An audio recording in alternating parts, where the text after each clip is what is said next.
Buenas tardes, mi nombre es Giovanna Rojas Lamantía y dentro del capítulo número 14, titulado Las catástrofes tienen rostro humano, apoyo psicosocial en tiempos de vulnerabilidad, voy a desarrollar los dos puntos iniciales del material de evaluación. En principio, iniciaríamos con la descripción del caso de estudio. En principio, las comunidades de Tizapa y San Andrés, situadas en el departamento de Ahuachapán, en el país latinoamericano El Salvador, fueron víctimas de un desastre natural y sobre todo de vulnerabilidades sociopolíticas y económicas por las que han transitado durante ya varias décadas de su vida este país. Ahora bien, hace poco menos de 6 años, esta región centroamericana se enfrentó a un huracán devastador, que sería el huracán Mitch. Devastó grandes sectores de la población, generando pérdidas tanto materiales como humanas. Tiempo después, o similar, vinieron dos terremotos, el 13 de enero y el 13 de febrero del 2001, un par de años antes de la catástrofe. El primero de 7,6 grados sacudió a El Salvador de manera muy considerable, considerando que 850 personas fallecieron y más de 4.500 fueron heridos.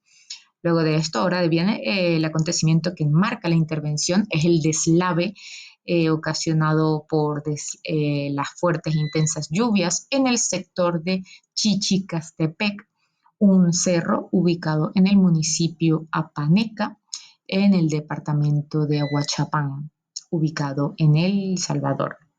Estas dos comunidades, que serían San Andrés y Tizapa específicamente, quedaron severamente afectadas el 8 de julio del 2005.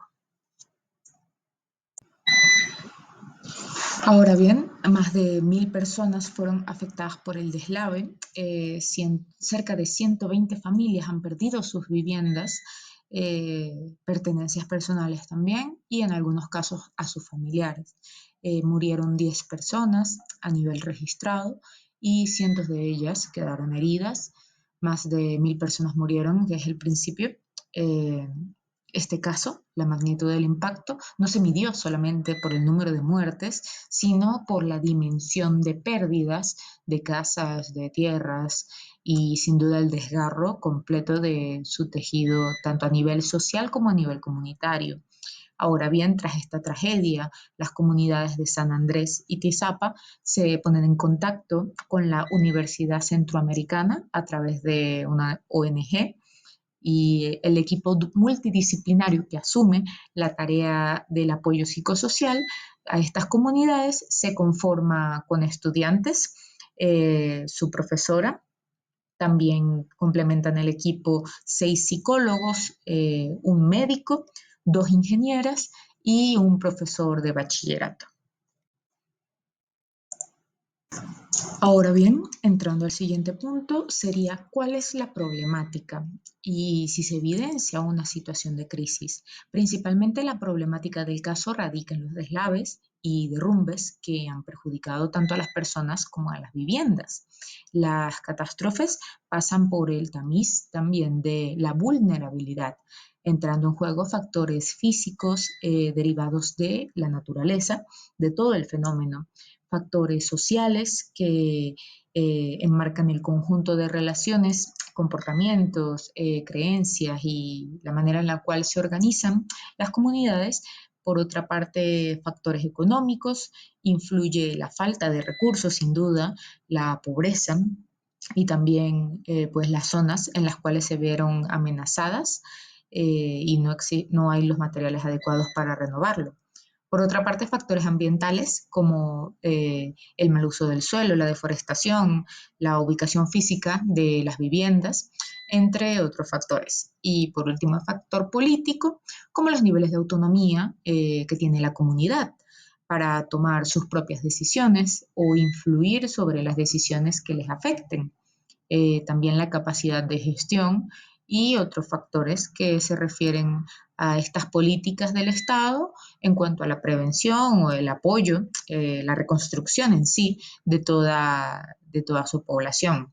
Ahora bien, Aguachapán es una zona rural eh, que, que tiene un elevado índice de pobreza, escaso poder adquisitivo, no tienen una buena dieta, por ejemplo, tienen viviendas muy precarias, escaso acceso a servicios de salud y de educación, por lo tanto también de recreación.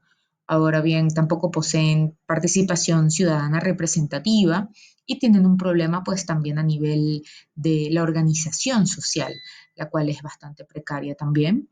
Todos estos elementos de gran relevancia dejan bastante en claro el camino ya marcado que está en la vulnerabilidad. Se priorizan en principio pues tres dimensiones que definen la naturaleza de esta catástrofe. En principio en este cuadro que vemos acá, tomado del libro, podemos observar la situación de las dos comunidades afectadas en las que se realiza la intervención. En principio, las dimensiones físico-ambientales sin duda son bastante considerables porque estamos hablando de la falta del agua potable, el aseo en general en las zonas de derrumbes, las inundaciones, los deslizamientos de tierra y bueno, que las casas ubicadas en los sectores del cerro más vulnerables o más expuestos, digámoslo, por otra parte, también las dimensiones sociales políticas, la falta de atención y salud médica, falta de organización y también, sin duda, la dimensión de la pobreza. Por último, las dimensiones económicos productivas, también resalta la pobreza en este caso, la falta de vivienda digna y propia de las personas, la ausencia de escrituras de sus tierras, de su propiedad y, bueno, estos documentos que planteen que les pertenecen. Y por otra parte, la falta del empleo digno, que sin duda también es representativo. Ahora bien, en las evaluaciones sobre el impacto de esta catástrofe, los psiquiatras que hicieron una evaluación del síndrome del estrés postraumático específicamente encontraron que a los 5 meses de la catástrofe, más del 50% de los afectados tenían síntomas que podrían ser compatibles con este trastorno. Al año y medio podía ascender al 67% y a los 2 años prevalecer hasta un 70%. Sin duda, toda esta catástrofe evidencia una situación de crisis, ya que también se expuso todas las vulnerabilidades de la población por la falta de recursos económicos, recursos psicosociales y comunitarios también, que les permitan enfrentar a estos desastres. Y también resalta la ineficiencia y poca preparación a nivel institucional en las políticas de prevención y atención a todas estas poblaciones afectadas. Los eventos sin duda reviven también todos los acontecimientos de las últimas décadas del país específicamente, en el cual el trauma que se genera por la guerra, la muerte, la destrucción, el caos en general, pues resalta que el país tiene esta vulnerabilidad presente y se ha pasado pues de un acontecimiento traumático a otro sin poder elaborar o afrontar los sucesos ya vividos en un país como El Salvador, donde estas secuelas de toda esta cantidad de crisis aún están presentes lamentablemente en sus individuos y también debido a la impunidad y la imposibilidad de legitimar y hacer visible todo este dolor que viven de estas personas que viven la justicia y la verdad de una forma inadecuada. La catástrofe se añade a una precedencia histórica y generan consecuencias bastante considerables. Muchísimas gracias, por esta parte ya hemos culminado. Hola, mi nombre es Dayani Pérez y voy a hablarles un poco sobre cuál fue el trabajo en salud mental que se realizó en este escenario. Específicamente en la parada número 6 de este capítulo que se nos asignó, se encuentran descritos los primeros procesos de acompañamiento que se desarrollaron en este escenario. Estos procesos de acompañamiento buscaban cumplir ciertos objetivos, como lo son facilitar espacios para la exteriorización de sentimientos y el apoyo mutuo, acompañamiento en procesos de duelo, entre otros. Durante los procesos se evidenciaron que muchas mujeres cumplían un increíble rol, pues se desempeñaron en actividades de consejera y en actividades de líderes a favor de interceder en la búsqueda activa del apoyo social para la comunidad. Por otra parte, enfocándonos en la parada 6.1 del texto, la cual trata del trabajo con niñas y niños, aquí el autor explica que se instó a los adultos a demostrar más tolerancia y comprensión hacia los niños.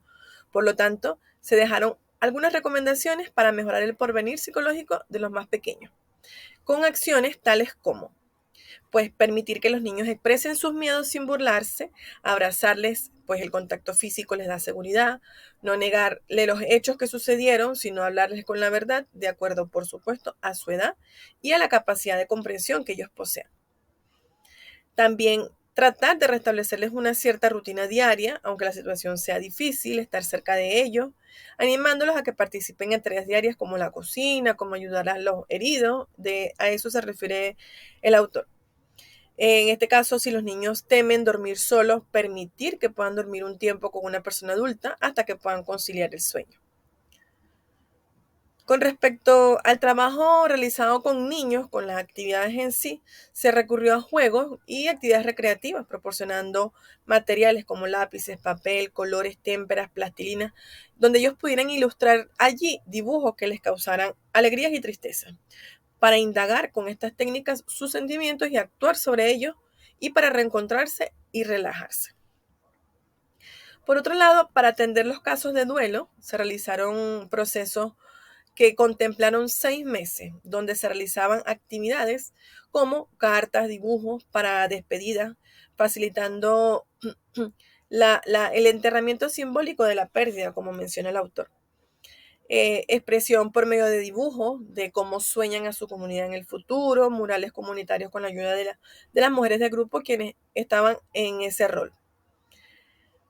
Para atender a los adultos, se realizaron principalmente para el manejo de desahogo, del estrés y del duelo, lo que fue la validación de sentimientos. Se verbalizaron y se compartieron sensaciones y ya con esto se redujo la ansiedad.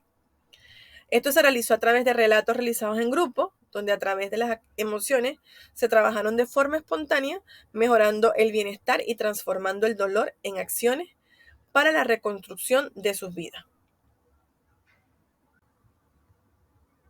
Ahora, para cumplir con la interrogante número 4, ¿qué consecuencias psicológicas ambientales evidencia a raíz del problema? Pues este punto es bastante explícito en el texto. En el caso de los niños, aquí se menciona que aunque las reacciones pueden ser variadas y cambiantes, las principales consecuencias psicológicas que estos presentaron fueron: buscaban mantenerse más cerca de las personas adultas, incluso para dormir. Algunos niños se quedaban muy quietos. Tenían conductas regresivas como por ejemplo enuresis, chuparse los dedos, comerse las uñas.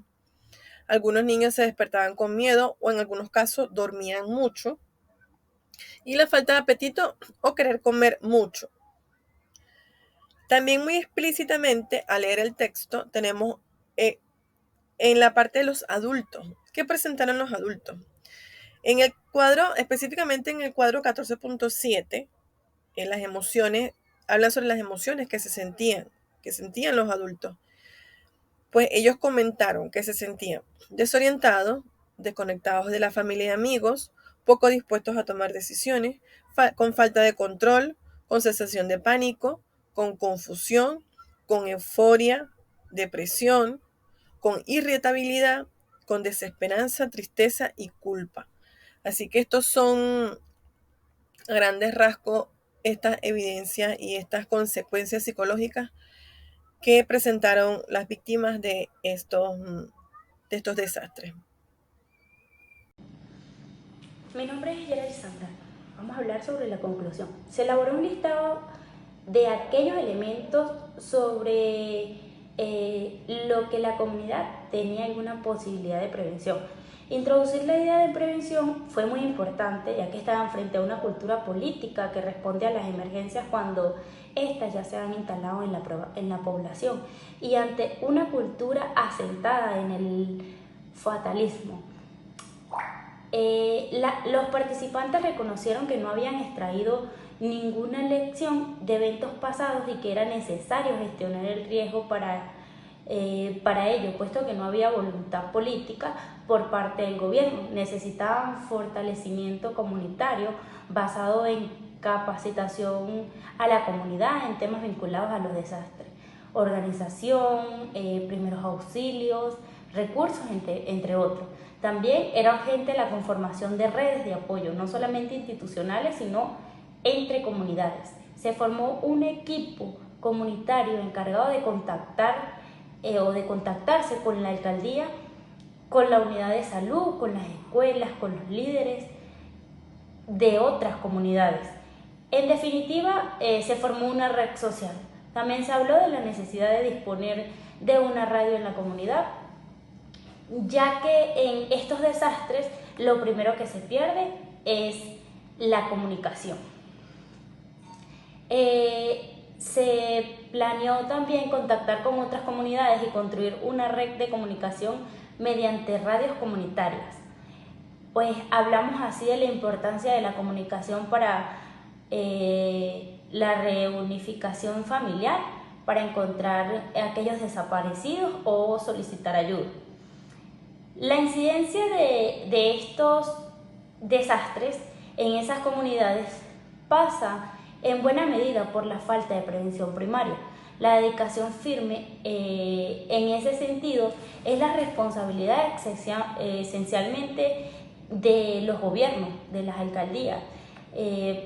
Solo en una radical implementación de nuevas normas de organización de la vida social y ambiental, en la que esto sucede, o sea, los fenómenos naturales basados en la revisión y debate de nuevas formas de convivencia, se pueden encontrar soluciones encaminadas a mitigar los posibles impactos de fenómenos, sea cual fuera su magnitud.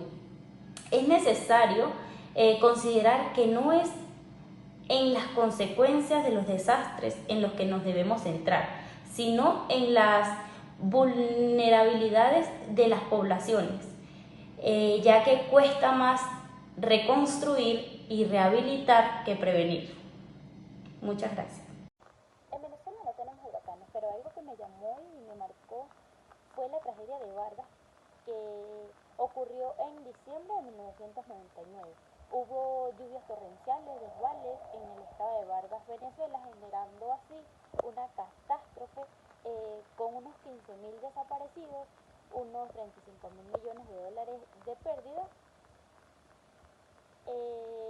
reducción de más de 15.000 viviendas y unas 75.000 personas damnificadas. Se investigó sobre cómo se lleva a cabo el protocolo de atención para este fenómeno y el mismo lo abordaría de la siguiente manera: evaluación del caso, un diagnóstico, haciendo un plan de intervención, la elaboración de un equipo multidisciplinario para la intervención, herramientas de apoyo, buscando así recursos y evaluación, socialización con los afectados.